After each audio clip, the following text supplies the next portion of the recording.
नमस्कार, मैं हर्षित तिवारी। अभय न्यूज के 7 मार्च रविवार शाम के बुलेटिन में आप सभी का स्वागत है। आइए देखते हैं आज दिन भर की ताजा खबरें। इस बुलेटिन के प्रायोजक है आरके निवास। आरके होम्स एवं आरके क्लब एवेन्यू की अपार सफलता के बाद आरके डेवलपर्स लाए हैं आरके निवास। लॉन्चिंग ऑफर 50,000 का डिस्काउंट प्रत्येक कंफर्म बुकिंग पर। बुकिंग मात्र 19,000 में। प्लॉट 5,76,000 से शुरू, मकान 9,33,000 से शुरू। आरके निवास, एसआर पेट्रोल पंप के सामने, मक्सी रोड, उज्जैन। शिप्रा के त्रिवेणी स्टॉप डैम के पास स्थित नए घाट के सामने नदी में धमाके होने का मामला सामने आया है। घटनास्थल पर आग और धुआं भी निकल रहा है।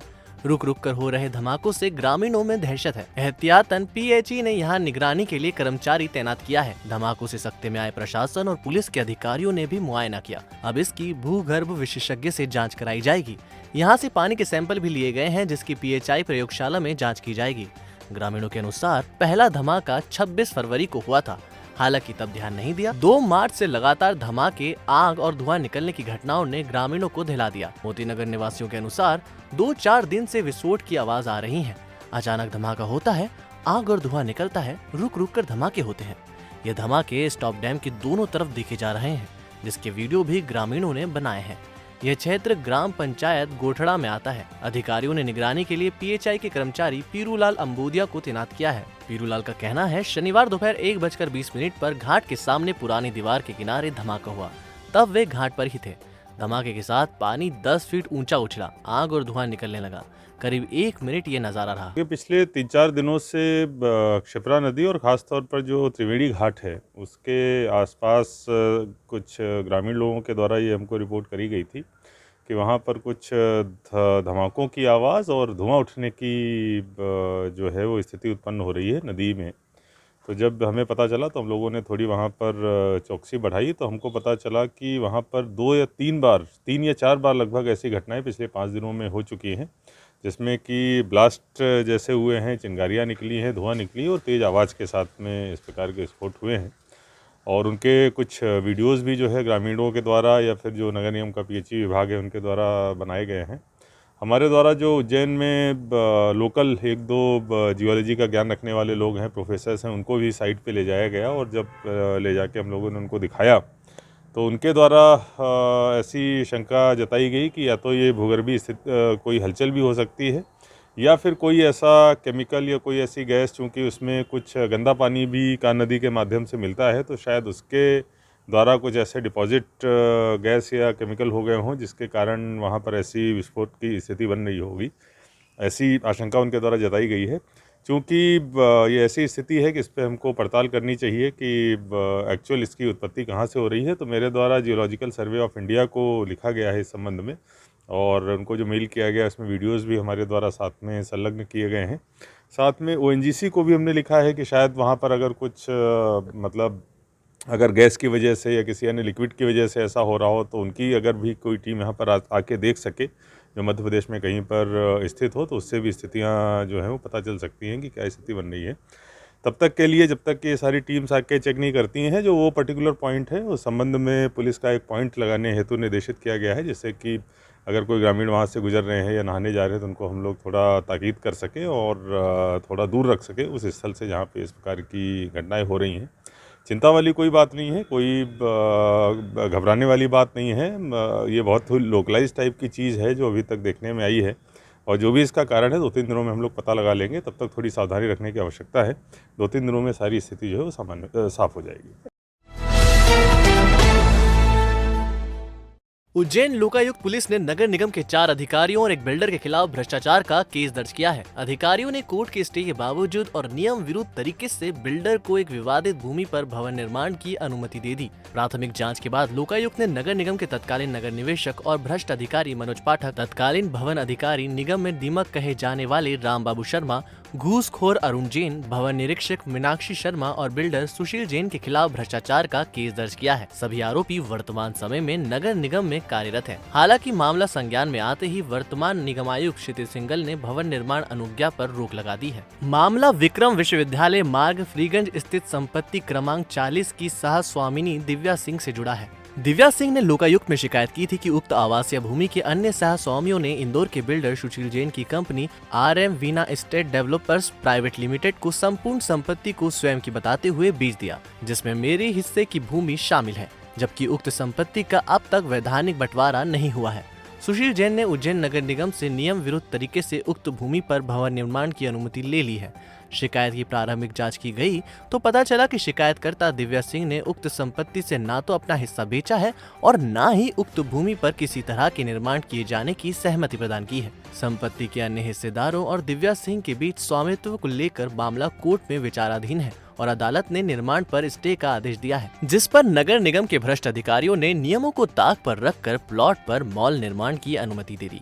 बता दें कि तत्कालीन नगर निवेशक मनोज पाठक वर्तमान समय में उज्जैन नगर निगम में ही अपर आयुक्त हैं। नगर निवेशक पद पर रहते हुए पाठक ने विवादित भूमि पर नक्शा पास किया था।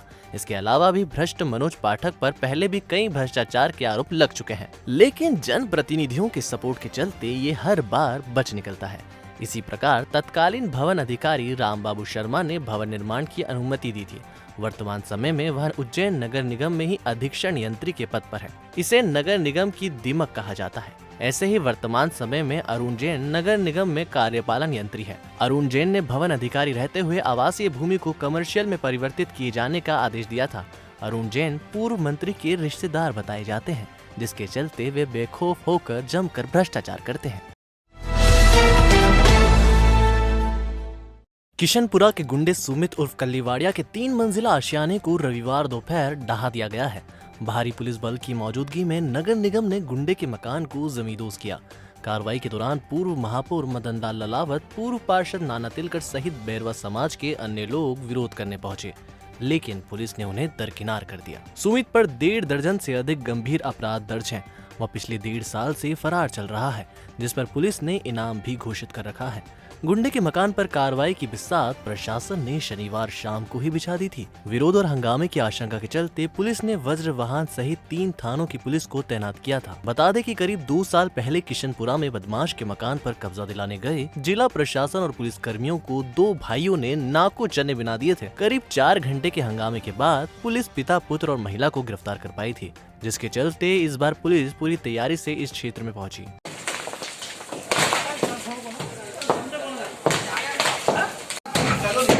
एक मिनट आओ ना। ये किशनपुरा में एक गुंडे का घर है, किशन सुमित उर्फ कल्ली वाड़िया। उसके मकान को तोड़ने का कार्रवाई चल रही है। कितने अपराध है इसमें और क्या घटना है? इसमें विभिन्न धाराओं में लगभग 19 से 20 अपराध हैं मारामनगर थाना क्षेत्र में।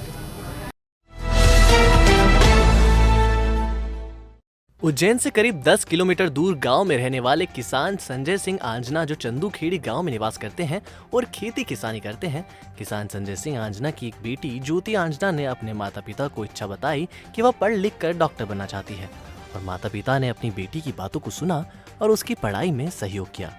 माता पिता ने उसकी हौसला अफजाई की। वहीं ज्योति की शादी पास के ही गांव रामगढ़ में निवास करने वाले गोपाल सिंह आंजना के पुत्र के साथ हो गई। बेटी माता पिता के घर से ससुराल चली गई।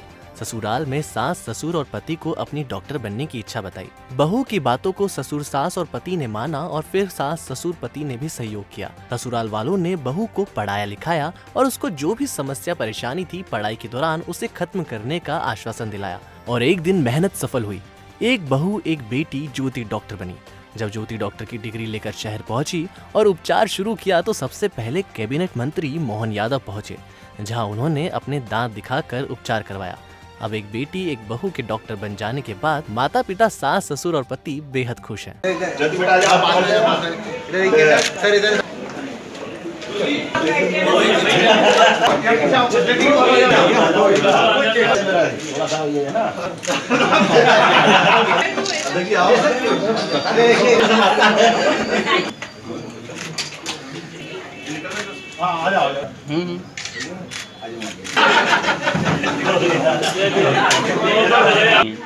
ये सब पूरा सपोर्ट मेरे मम्मी पापा, मेरे ससुर जी, मतलब मेरे दोनों घर, मेरे अपने पापा का घर भी और मेरे इन-लॉज का घर भी, उन दोनों के पूरा 100% सपोर्ट से मैं आज तक इस जगह पे आई हूँ। और मैं अपना हर काम पूरी निष्ठा से करूँगी, पूरा डेडिकेशन से करूँगी। मैं अपना हर 100%। और मैं चाहती हूँ कि अपनी कास्ट में, हमारी आंचला कास्ट में जो लड़कियाँ अभी पढ़ रही है वो सब भी कुछ ऐसा करे इस जगह तक आए में, और अगर मुझसे जो हेल्प होगी वो मैं पूरी करूँ। पढ़ाना माता पिता के लिए बहुत मुश्किल होता है। जब अपने बेटे बेटियों को, सबसे ज़्यादा बेटियों को अगर स्कूल भेजते हैं, कॉलेज भेजते हैं, तो माँ बाप को इतना रहता है कि यार हमारी बेटी जा रही है। अगर बेटी जब उसमें जाके निकल के अगर कोई पढ़ाई करके अगर आज डॉक्टर बनी, तो हमारे संजय पटेल साहब चंद्रखेड़ी और माननीय गोपाल सिंह जी ने एक की बेटी और एक की बहू दोनों ने मिला के समन्वय बना। शादी होने के बाद भी इन लोगों ने समन्वय बना के आज जिस मुकाम पे पहुंचा, समाज का, इनके परिवार के और इनके माता पिता का हम सब बहुत आभारी हैं। और इसीलिए आज सारे हम यहाँ इकट्ठे हुए। हम चाहते हैं कि गांव से निकल के अगर ऐसे पढ़ाने के अगर इच्छुक होंगे तो देश में हमारे सभी भाइयों का भला होगा। हम जाते, अभी तक देखते थे कि शहर के बेटियों पढ़ती थी, हम हिम्मत नहीं करते थे। आज इन्होंने हिम्मत करी तो दूसरे हमारा को भी हौसला बुलंद होगा कि यार हमें हमारी बेटी को पढ़ाएं। तो हमें ऐसी आशा है कि सभी माता पिता अपनी बेटियों को और बेटे को पढ़ा के आगे पहुँचाएँ, अच्छे मुकाम पे डॉक्टर, इंजीनियर और जो भी है कलेक्टर, IAS IPS भी बन सकते हैं। आरके होम्स और आरके क्लब एवेन्यू की अपार सफलता के बाद आरके डेवलपर्स लाए हैं एक और साकार आरके निवास, जहां मिलेंगी आपको शानदार सुविधाएं, 24 घंटे पानी, चौड़ी सड़कें, व्यवस्थित ड्रेनेज सिस्टम, हर वक्त सिक्योरिटी की सुरक्षा।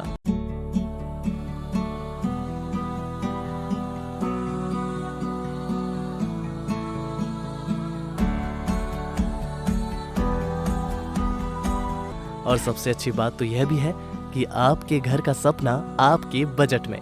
तो देर किस बात की, चले आइए मक्सी रोड स्थित आरके निवास कॉलोनी पर, SR पेट्रोल पंप के सामने, मक्सी रोड, उज्जैन।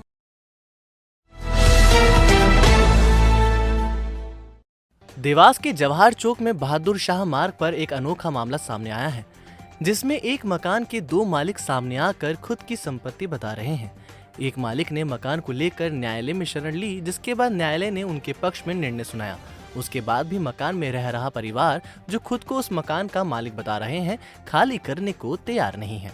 कोर्ट से आदेश आने के बाद भी मकान नहीं खाली करने को लेकर पुलिस मकान को खाली करवाने पहुंची, जिस पर मकान में रह रहे परिवार की लड़की खुद के ऊपर केरोसिन डालकर आग लगाने लगी। वहीं महिला ने खुद को मकान मालिक बताने वाले व्यक्ति की पुलिस के सामने डंडे से पिटाई कर दी। काफी देर तक हंगामा चलता रहा, जिसके बाद पुलिस ने 2 दिन के अंदर न्यायालय से स्टे लाने को कहा, अन्यथा मकान को खाली करने की चेतावनी दी। दरअसल जवाहर चौक में बहादुर शाह मार्ग पर मकान नंबर 10 में शिवनारायण पिता भगवान काबरा रह रहे हैं और नीचे दुकान भी है। इस मकान को लेकर ईश्वरदास लखवानी का कहना है कि यह मकान उन्होंने शिवनारायण से खरीद लिया है। शिवनारायण किराएदार के रूप में रह रहे थे, लेकिन किराया भी नहीं दे रहे थे और मकान भी खाली करने को तैयार नहीं है। इसको लेकर ईश्वरदास लखवानी ने न्यायालय की शरण ली। न्यायालय ने ईश्वरदास लखवानी के पक्ष में फैसला सुनाते हुए शिवनारायण काबरा को मकान खाली करने के आदेश निकाले, लेकिन शिवनारायण मकान खाली करने को तैयार नहीं था। न्यायालय के आदेश नहीं मानने पर ईश्वरदास ने पुलिस की शरण ली और पुलिस मकान खाली करवाने पहुंची, जिस पर शिवनारायण के परिवार के लोगों ने हंगामा खड़ा कर दिया। शिवनारायण की लड़की ने खुद पर केरोसिन डालकर आग लगाने की धमकी दी। वहीं शिवनारायण की पत्नी कृष्णा ने पुलिस के सामने ईश्वरदास लखवानी की डंडे से पिटाई कर दी, जिसके बाद पुलिस ने शिवनारायण को न्यायालय से स्टे लाने के लिए 2 दिन का समय दिया। अगर कोर्ट से स्टे नहीं मिला तो शिवनारायण काबरा को मकान खाली करना पड़ेगा। इधर शिवनारायण का कहना है कि ईश्वरदास लखवानी ने 10 लाख रुपए में मकान खरीदा था, लेकिन अभी तक सिर्फ 50,000 रुपए ही दिए हैं और इंदौर ले जाकर रजिस्ट्री करवा ली। बाकी रुपयों को लेकर कोई न कोई बहाना बनाते रहे और रुपए नहीं दिए, धोखाधड़ी कर रजिस्ट्री करवा ली। साथ ही कहना है कि कोर्ट से कोई भी नोटिस मकान खाली करने को लेकर नहीं मिला है।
क्या है पूरा कहानी, आपने सुसाइड क्यों करना चाहते थे आप?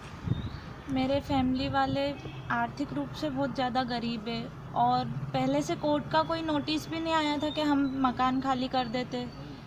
एकदम से कल मेरा केमिस्ट्री का पेपर है, मेरी 12th बोर्ड है, तो प्री बोर्ड्स चल रही है, मकान खाली होता सब, और सुनने को भी तैयार नहीं थे। मेरे मम्मी को भी पुलिस ने भी गलत बोला और जो जिन्होंने मकान खाली करवाया उन्होंने भी गलत बोला, तो मेरे पास और दूसरा रास्ता ही नहीं बचा था, कोई सुनने को ही तैयार नहीं था वहाँ पर। 2003 में मैंने लिया था, उनके बाद ये किराया था, इनको दिया मैंने, तो ये खाली नहीं कर रहे थे, उसमें कोर्ट करना पड़ा। कोर्ट के आदमी 5 बार पहला भी डिग्री लेके आए थे खाली कराने में, उन्होंने खाली नहीं करा। मजबूरन हमको पुलिस बल करना पड़ा, पुलिस बल के द्वारा काम करना पड़ा, कोर्ट डाल दिया पुलिस बल ने। 5 बार हम इन लोग आए, इन लोगों ने खाली नहीं करा और समझाया गया इनको। तो इस मकान का केस तो कोर्ट में चल रहा था, डिग्री हार गया था। अच्छा, आप केस जीत चुके थे, तो न्यायालय द्वारा ये मकान खाली करवाया गया था। हाँ। उसने रजिस्ट्री करवाई, पैसा दिया नहीं, इंदौर ले गया था वो, और उसने पैसा दिया नहीं। आपने मकान का सौदा कब किया था? कम से कम 20 साल के लगभग। आप अभी बता रहे 27 साल हो गए हैं, 94 में सौदा किया था आपने? 94 में सौदा किया? हाँ जी, 94 में सौदा किया था आपने मकान का, तो 27 साल हो गए। 27 साल में आपको पेमेंट कितना दिया ईश्वर सिंह ने आपने? मुश्किल से 50,000 रुपया दिया होगा, छुटपुट पैसे आपको 50,000 रुपये दिए हैं? मुश्किल से। अच्छा, और बाकी का पेमेंट दिया ही नहीं उसने। क्या बोला आपको? इंदौर ले गया था, रजिस्ट्री कराई थी और बोले देवास चल के आपको पूरा पेमेंट कर दूँगा। वो फिर बोला कि जब तक मैं पैसा नहीं देता तब तक आप रहो, और इसी कारण हम जब से अभी तक रह रहे हैं, अभी तक उसने हमें कोई नोटिस भी नहीं दिया या खाली करने की कोशिश भी नहीं की। कितने वर्षों से मकान में रह रहे हो आप? बचपन से ही रह रही, जब से है, जब से ये मकान आपके पुरखों का मकान है? पूर्वजों का मकान है हमारा। ठीक है। और ये जो कोर्ट में जो आपको उसको आज कब्ज़ानामा दिया है, कोर्ट ने नोटिस दिया है उसको, आपको नोटिस दिया, बताया जा रहा है कि नोटिस दिया है मकान खाली करने के लिए, तो आपको ये नोटिस मिला था आपको? नहीं, नोटिस नहीं आया हमें, कोई नोटिस नहीं आया, कोई खबर नहीं आई, वही डायरेक्ट आज आ गया। पहले क्या, पहले भी हमें कोई सूचना, मतलब पूर्व में सूचना हमें मिली होती तो हम उसके कुछ कार्रवाई करते, पिछले साल भी पुलिस वालों को बहुत स्टे ऑर्डर वगैरह लाते या कुछ भी करते कार्यवाही कि हमें कोई राकेश के घर वाले ने उसको सब खूब बहुत भयंकर तरीके से खूब काट दिया। तो कोई कार्रवाई अगर वो हमें सूचना मिलती तो हम कार्रवाई करते, स्टे लाते, कुछ भी करते, बाकी हमें कुछ सूचना दी नहीं और आज एकाएक वो पुलिस फोर्स लेकर के आ गया और खाली करवाने का निर्णय लिया। देवास के इंदौर भोपाल रोड पर अरनिया के पास हार्वेस्टर अचानक अनियंत्रित होकर सड़क किनारे खाई में पलट गया, जिससे एक व्यक्ति की मौके पर मौत हो गई, वहीं 2 लोग गंभीर घायल हो गए। दरअसल इंदौर भोपाल हाईवे पर अरनिया में मगरिया गिट्टी खदान के पास शनिवार रविवार की दरमियानी रात करीब 1:30 बजे अचानक हार्वेस्टर अनियंत्रित होकर खाई में पलट गया, जिससे कश्मीरा पिता हंसराज सिंह की मौके पर मौत हो गई, वहीं दशराज पिता हंसराज और गुरदास पिता दशरथ सिंह गंभीर घायल हो गए। सूचना मिलने पर 108 एम्बुलेंस मौके पर पहुंची और दोनों घायलों को उपचार के लिए अस्पताल में भर्ती किया। रेलवे ने लोकल ट्रेन चलाने के 2 दिन बाद ही उसका किराया मेल एक्सप्रेस का कर दिया है। मंडल की 22 ट्रेन में बिना आरक्षण की यात्रा तो की जा सकेगी, लेकिन इसके लिए 2 गुना किराया चुकाना होगा। मंडल में सभी अनारक्षित स्पेशल पैसेंजर ट्रेन 6 मार्च से अनारक्षित मेल एक्सप्रेस किराए के साथ चलेगी। डीआरएम विनीत गुप्ता ने बताया, रेलवे बोर्ड ने पूरे देश के लिए यह फैसला लिया है। इसकी वजह यह है कि जब से सामान्य ट्रेन चलाई जा रही है, उनमें यात्रियों की संख्या बढ़ रही है। ऐसे में इनका किराया मेल एक्सप्रेस जितना किया है। 23 मार्च को लॉकडाउन के बाद से देश भर की ट्रेनें बंद कर दी गई थी। 1 जून को अनलॉक हुआ तो रेलवे ने स्पेशल ट्रेन चलाई, लेकिन उनमें आरक्षण जरूरी कर दिया। इससे आरक्षण करवाना पड़ रहा था। गुरुवार से इंदौर नागदा रतलाम के लिए लोकल ट्रेन का संचालन साधारण किराए से करने की घोषणा हुई तो यात्रियों को राहत मिली, लेकिन रेलवे ने नए आदेश जारी कर दिए।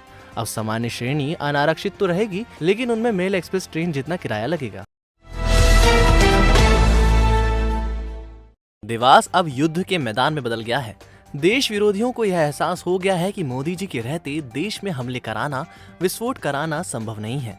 इसलिए अब ये लोग सोशल मीडिया का इस्तेमाल करके देश की और हमारे प्रधानमंत्री जी की छवि खराब करने का प्रयास कर रहे हैं। इन ताकतों को यह पता चल गया है कि अब बंदूक के बल पर कुछ नहीं किया जा सकता। इसलिए अब उन्होंने नई रणनीति बनाई है कि किस तरह भारत को बदनाम करके नेतृत्व को कटघरे में खड़ा कर सकते हैं।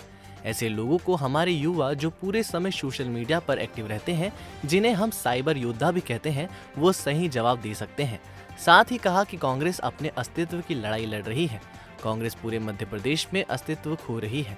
मध्य प्रदेश में नगरीय निकाय चुनाव में भाजपा ऐतिहासिक जीत का परचम लहराएगी। यह बात भारतीय जनता पार्टी के प्रदेश अध्यक्ष व सांसद विष्णुदत्त शर्मा ने भाजपा कार्यालय पर आयोजित पत्रकार वार्ता को संबोधित करते हुए कही। उन्होंने कहा कि इस बार हमने निकाय चुनाव के लिए एक नया प्रयास किया है। हमारे जनप्रतिनिधियों ने देवास में बहुत अच्छा काम किया है, लेकिन उन कामों को अब और आगे कैसे ले जाया जाए, इसे लेकर एक घोषणा पत्र जारी करेंगे।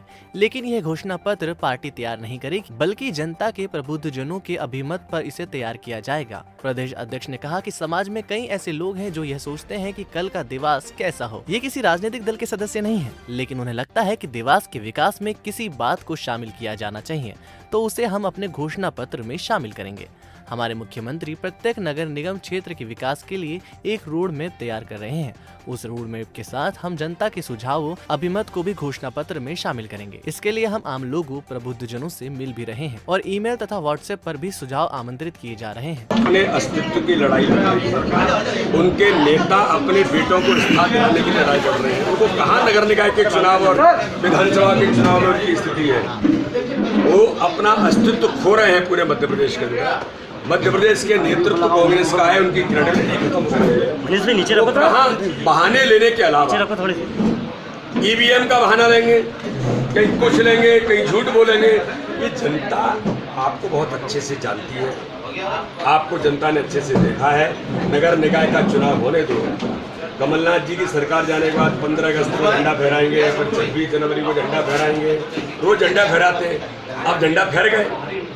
भारतीय जनता पार्टी का कार्य करता है, जमीन पर काम करता है। सरकारें केंद्र की और राज्य की सरकारें गरीबों के जीवन स्तर को ऊंचा उठाने का काम कर रही है। यही हमारा सबसे बड़ा आधार है। विकास के मुद्दे पर एक एक चुनाव मैं आपको बहुत विश्वास से कहता हूँ, अपने कार्यकर्ताओं की मेहनत के बल पर कहता हूँ, हमारे नेतृत्व की जो काम करने की क्षमता है उसके बल पर कहता हूँ कि मध्य प्रदेश के अंदर नगर निकाय के चुनाव में भारतीय जनता पार्टी ऐतिहासिक परचम फहराएगी।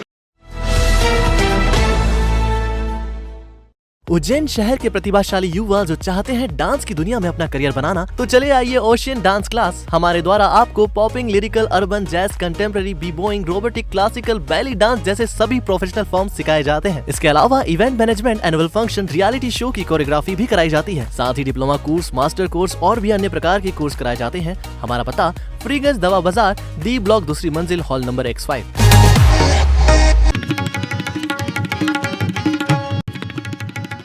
संस्कृति विभाग ने श्रेष्ठ कृतियों को पुरस्कृत करने के लिए पुस्तकें आमंत्रित की हैं, जिन्हें लेखकों को पुरस्कार दिया जाएगा। चना, सरसों और अन्य फसलों को समर्थन मूल्य पर खरीदने के लिए गोदामों पर व्यवस्था की गई है। इसके लिए केंद्र स्थापित कर दिए गए हैं। गेहूं उपार्जन के लिए ऑनलाइन परेशानी के निराकरण के लिए टीम का गठन किया है, जो हाथों हाथ समस्या का निराकरण करेगी। जिला प्रशासन ने नगरीय निकाय की तैयारी करना शुरू कर दिया है। इसके लिए योजना तैयार की जा रही है। भैरूगढ़ में रहने वाले रामलाल माली के साथ वही गुंडे ने घूरने की बात पर मारपीट की है। भैरूगढ़ थाना पुलिस ने प्रकरण दर्ज कर लिया है। तो आपने देखी उज्जैन जिले की खास खबरें। आपको हमारा बुलेटिन कैसा लगा, इसका फीडबैक कमेंट सेक्शन में जरूर दीजिएगा। कल फिर मिलेंगे नए बुलेटिन के साथ। नमस्कार।